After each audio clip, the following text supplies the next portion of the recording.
Snow. Pine. A frozen river lost in the forests south of Lake Ilmen. In early 1942, a town whose name most outside Russia had never heard, Demyansk, suddenly became the center of a brutal experiment in modern war. The Red Army had encircled more than 90,000 German troops. The Wehrmacht chose not to break out. The Luftwaffe promised to feed and fuel a pocket cut off by winter, swamp, and Soviet fire. What happened next would echo across the Eastern Front, straight to Stalingrad. The story of the Demyansk pocket begins in the chaotic winter of 1941–42. After the failure of Operation Barbarossa to take Moscow, German forces dug in across a front that ran from Leningrad to the Black Sea. The Soviet High Command, Stavka, launched a vast counteroffensive in December 1941 and January 1942. It aimed to hurl the invader back from the gates of Moscow and relieve the siege of Leningrad. In the north, the Northwestern Front pushed forward between the lakes and forests of the Valdai Hills, a region of deep woods, rivers, and marsh. Demyansk lay roughly 100 kilometers south of Lake Ilmen, east of the vital rail town of Staraya Russa. The German 16th Army, part of Army Group North, held a salient bulging toward the east. Inside that bulge were elements of 2nd Army Corps under General Walter von Brockdorff-Ahlefeldt, including regular infantry divisions and the SS Totenkopf Division under Theodor Eicke. The winter was severe. Temperatures dropped far below freezing. Roads were little more than packed snow. Villages served as strongpoints. Supply lines were threadbare. In January 1942, Soviet armies from the Northwestern Front probed and pushed. Through February, their attacks tightened around the Demyansk salient. On or about the second week of February, Soviet advance guards met their counterparts on icy forest tracks south of Lake Ilmen. The ring closed. What had been a German salient became a pocket. Demyansk, its surrounding villages, and a cluster of airstrips, sealed off from the west by a strip of Russian-held land anchored on the village of Ramushevo. To the southwest, another smaller German force was trapped at Kulm. In both places, Soviet commanders believed time and pressure would force a surrender. They were about to meet a new idea. Cut off by land, Army Corps received an order that defied the older rules of war. Hold your ground. Supplies will come from the sky. It was a gamble shaped by desperation and confidence. The Luftwaffe had spent years honing air transport during pre-war maneuvers and campaigns in Norway and Crete. Now its transport fleet of Junkers Ju-52 aircraft, supported by converted Heinkel H-111 bombers, would try to sustain an entire corps through winter. On the snow-blown runways at Demyansk and nearby airfields like Pesky, German ground crews improvised with sleds and gasoline drums, clearing snow by hand, stamping down ice with boots and tracked vehicles, and laying wooden planks. Inside the pocket, the Germans rationed fuel, ammunition, and bread. The Totenkopf Division carved defensive lines through the pine woods. Infantry divisions fortified every hamlet and copse. In the skies above, transport pilots flew low and late, in lines that stretched back to airfields west of Staraya Russa. How much did they carry? Exact figures vary by source and by month. A reminder that wartime record-keeping under fire is imperfect. But the demand was immense. Hundreds of tons each day for food, ammunition, fuel, and medical supplies. Contemporary German calculations for Demyansk suggested a daily need roughly in the low hundreds of tons. In the worst weather, flights fell short. In clearer spells, the Luftwaffe claimed to meet most or all of the requirement. What is certain is that thousands of sorties were flown during the winter and spring, delivering tens of thousands of tons over the duration of the airlift. It was a sustained strategic effort, costly in aircraft, crews, and risk. On the ground, the Soviet ring tightened and then loosened in the slow rhythm of winter fighting. Soviet units, rifle divisions, ski battalions, artillery batteries dragged by horses, dug into frozen fields and forest edges. The armies involved were part of the Northwestern Front, whose commander in this period, General Pavel Kurachkin, faced a dilemma. The Red Army of early 1942 was rebuilding after the losses of 1941. It had men, courage, and the momentum of a winter counteroffensive, but it lacked coordination and flexible logistics. In the thickets and bogs around Demyansk, coordination mattered. Assaults went in along the ring. Probing attacks at first. Then heavier strikes designed to cut the pocket into smaller pieces. Soviet gunners, short on shells, resorted to carefully timed barrages. Mortars spoke from snowbanks. Snipers haunted the frozen lanes. The Germans, drawing on the fresh supplies brought in by air, counterattacked locally to keep the perimeter compact.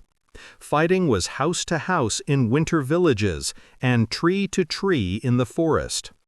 In between the bursts of fire, there was the silence of deep cold and the ordinary labor of survival, cooking thin soup, mending boots, hauling the wounded on sleds. Airlift was not magic. It turned a trapped corps into a stationary fortress, but still a fortress that could be starved by gunfire. Soviet artillery targeted the airstrips whenever they could register accurate fire. German flak guns ringed the fields, firing at low-flying Soviet aircraft and at yearning arcs of shells. Pilots landing at Demyansk described rutted ice, fire at the edges, a runway that seemed to shrink as the snowbanks grew.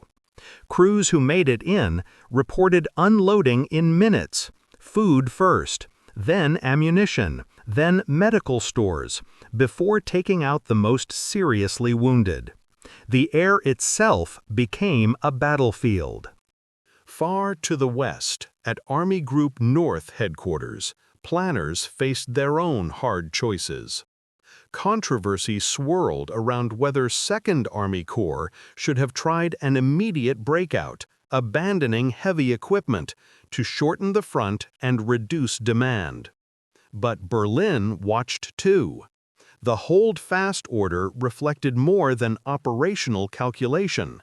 It carried political and psychological weight. The army would not concede ground. The Luftwaffe would prove its promise. The contest at Demyansk became a test case before the eyes of the High Command. The Soviets felt the pressure differently. Encirclement had been a rare, hard-won achievement in early 1942. Yet here, after weeks, the trapped force remained supplied, combative, and defiant. Inside the Red Army staffs, officers debated whether to concentrate more forces to crush the pocket or to carve a narrower cut to prevent supply. Maps of the Ramushevo area became objects of obsession.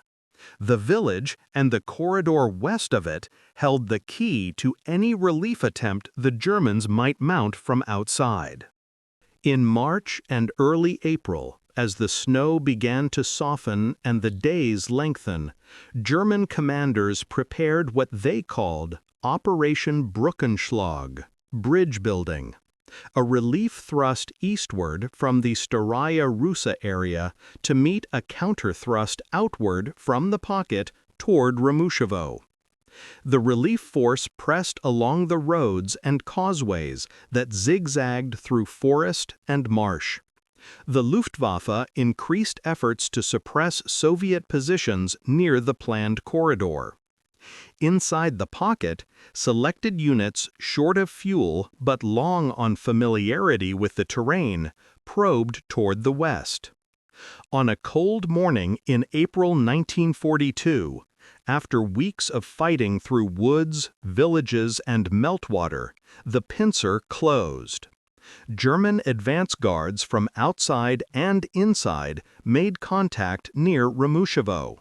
The Demyansk pocket was no longer fully encircled.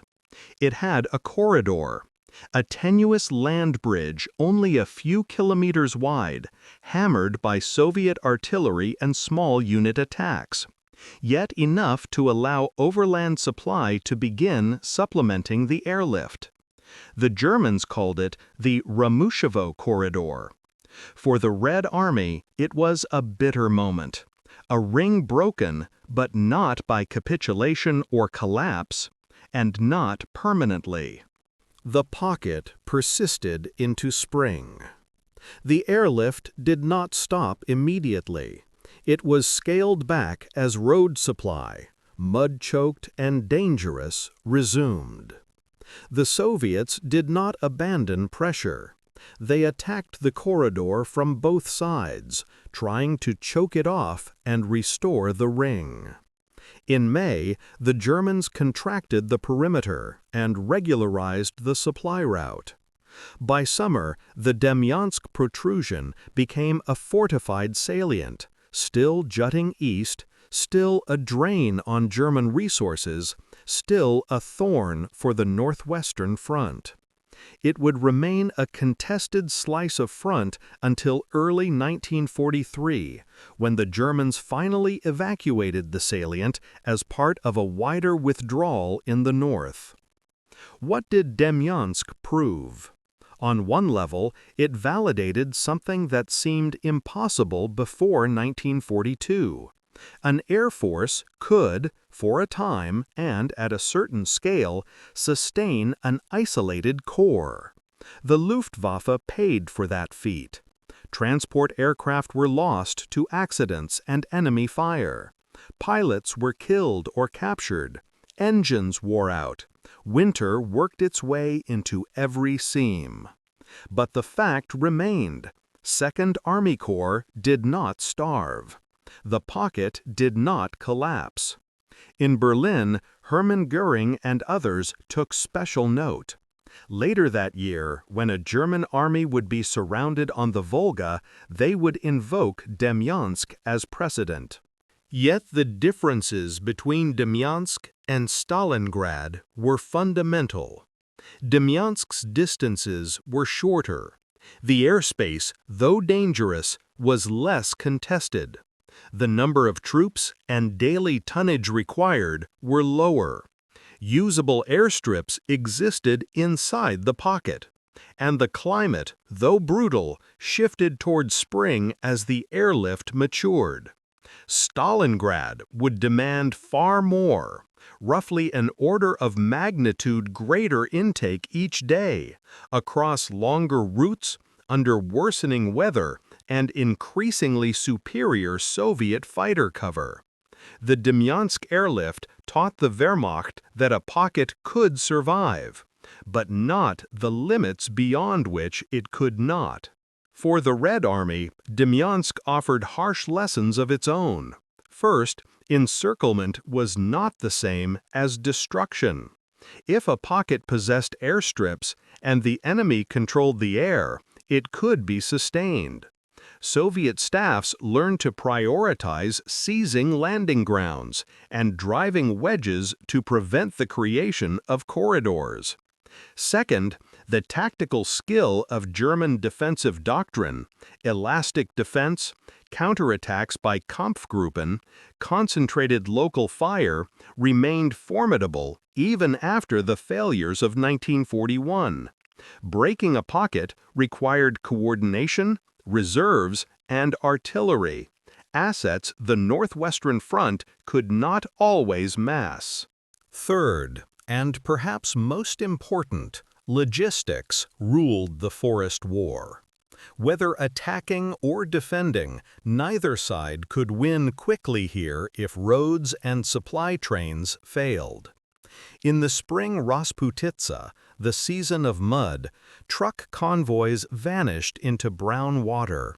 Horses died by the hundreds, and guns sank to their axles on trails that had been rock-hard 3 weeks earlier.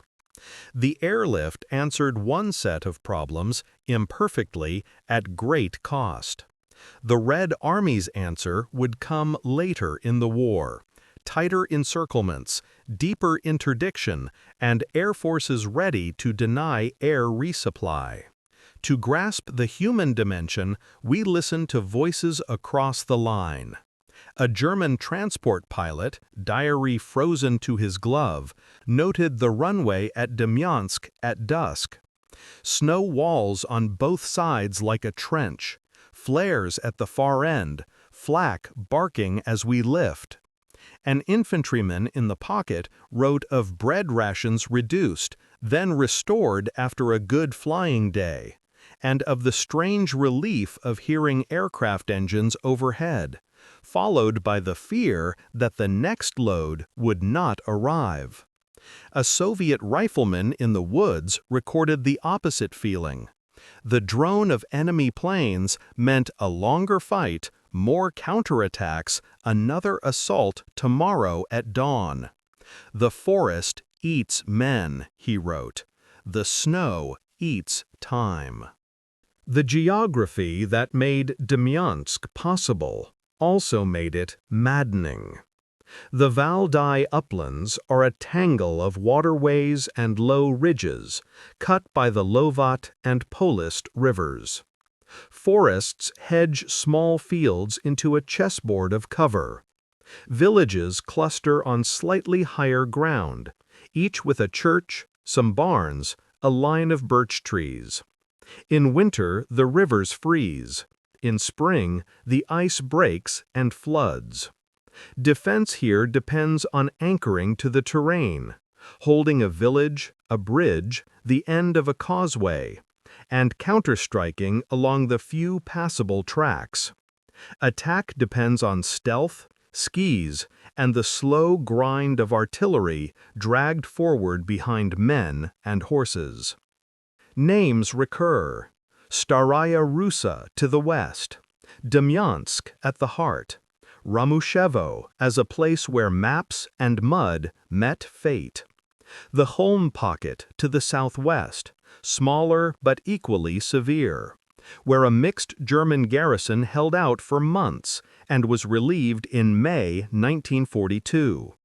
The larger siege of Leningrad to the north, a constant draw on Soviet strength and German attention alike. Demyansk flickered in and out of wider priorities. For Berlin, it was a test. For the local German commanders, a bleeding ulcer. For Moscow, a chance that slipped and reappeared and slipped again. When we look back, casualty figures and tonnages can become abstractions. A better measure may be the decisions Demyansk shaped. In the German High Command, the belief took hold that an army could hold surrounded ground as long as it wished, given brave pilots and enough aircraft. That belief hardened into tragedy at Stalingrad. In the Soviet command, the conviction grew that pockets must be sealed as tightly as possible and that air resupply must be denied at the source by seizing or destroying airfields in any encirclement. Those convictions would guide operations from 1943 onward, as the Red Army encircled and annihilated German forces at places like Korsun and Minsk, where there would be no Demyansk-style reprieve. The Demyansk pocket also altered the Luftwaffe. Air transport, once a flexible support arm, became a strategic instrument. Aircraft that might have served as bombers or reconnaissance were diverted to freight. Flight schools accelerated training for transport crews. Maintenance units were stretched. Airfields west of Staraya Russa became hubs, cluttered with fuel drums and crates of ammunition, alongside the most precious cargo: food, winter clothing, and medical kits. When Stalingrad came, many of the same units would be ordered to try again, over greater distances, against stronger Soviet air forces, in even worse weather. They would fail there, bravely, often, but decisively. For the soldiers in the woods around Demyansk, spring finally came, with mud, insects, and the smell of thawing earth. Fighting tapered from desperate daily assaults to a cruel routine. The corridor near Ramushevo remained a place of death, contested and shelled, held by German troops who knew that if it snapped shut, the air alone might not save them. Soviet battalions raided at night, German patrols probed by day. Civilians, few remained, survived between the lines in cellars and sheds, waiting for someone's map to decide their house's fate. By early 1943, after the catastrophe at Stalingrad and the strategic recalculations that followed, the German position at Demyansk no longer made sense. In February, under pressure all along the northern front, the Wehrmacht evacuated the salient and shortened its line, abandoning the ground it had paid for with blood, fuel, and faith in the air. When the Red Army walked into Demyansk, the place was a charred skeleton. Airstrips scarred with grooves, villages shattered, the forest pocked with shell holes. The battle that had lasted nearly a year as a pocket and another as a salient ended not with surrender, but with subtraction. First, that innovation in war often comes dressed as improvisation. The airlift at Demyansk did not spring from a theory. It was forced by circumstance and executed by crews and ground staff who made a runway out of ice and a lifeline out of aluminum and fabric. Second, that success in one context can plant the seeds of disaster in another. Demyansk suggested possibilities. Stalingrad exposed limits. Third, that geography and logistics are as decisive as courage and firepower. In the Valdai woods, the side that could move and feed its men held the initiative. At Demyansk, air gave the Germans mobility of a sort. Mud and artillery stole it back. Finally, Demyansk reminds us that strategy is a memory as much as a plan. The men who read daily reports in Berlin and Moscow in the spring of 1942 remembered Demyansk when they made decisions later that year. For the Germans, it encouraged confidence that air could do what land could not. For the Soviets, it taught that the siege must be total, that the sky itself could be a supply road if left open. Those memories crossed paths at Stalingrad, where an airlift promise became a death sentence, and the tightening of a ring became decisive. Today, Demyansk is a quiet place again. The forests have grown over trenches. The airfields are long gone.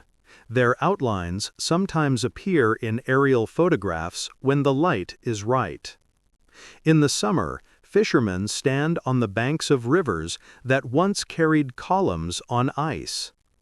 If you walk there and look carefully, you might find fragments: a rusted food tin, a torn strap, a shard of frosted glass. Each is a clue to a winter when a pocket held, planes fell from the sky, and two armies learned what the air could and could not do. The pocket at Demyansk changed strategy not by spectacular victory or collapse, but by demonstration. It showed that under certain conditions, air can sustain land. It showed that encirclement without interdiction is a half measure. And it showed, perhaps most of all, that lessons taken from one battle can mislead as easily as they guide. Between the pines and rivers of the Valbani Hills, in the winter of 1942, a small town became a proving ground. The echoes carried far, across the Eastern Front, into the thinking of staffs and ministers, all the way to the banks of the Volga, where the same promise would be tested and found wanting. The forgotten battle is not forgotten by those who study the war's long learning curve. Demyansk sits there on the map, south of Lake Ilmen, east of Staraya Russa, an asterisk with consequences. It was a pocket that did not break, a relief that barely opened, a corridor held at terrible cost, and an air bridge that convinced leaders to expect too much from wings. In the end, that is its legacy. A hard lesson carved into snow and mud. A story of survival that taught both armies how to fight the next year's war.